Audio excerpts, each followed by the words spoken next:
国际新闻来看，印度南部正地晓的瓦亚纳德，昨透早发生大规模的水崩山，造成至少123人死亡，有100多个人受伤，嘛有超过3000个人离开灾区去避难。因为大雨水甲路拢冲啊歹去，救灾变甲真困难。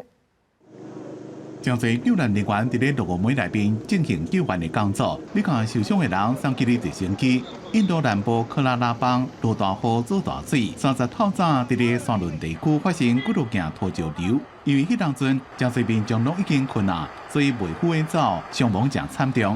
虽然当局已经出动200多位军人协助消防人员救援，不过大雨架桥冲断、路冲害，互救灾行动真困难。估计至少有上百人还佫伫咧灾区内面。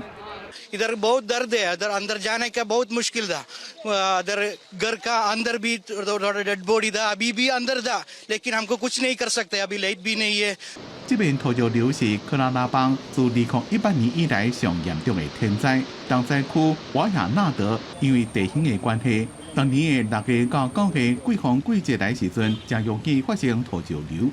因为当地政敌真出名，受灾民众大部分拢是互人请来做地形的临时工。根据当地媒体报道，土石流发生迄当阵，这寡工人真可能正伫咧临时搭建的布棚内面困。至即嘛，真侪学校甲病院拢已经关起来，差不多3000多人被送到瓦亚纳德周边地区的几落个紧急避难营安置。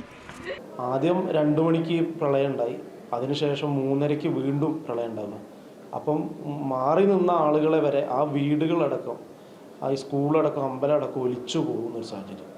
印度总理莫迪伫咧社群平台发文为灾民祈祷，罹难者家属将会得到$2400的救援金，每一位受伤的人会当领要到$600的补偿金。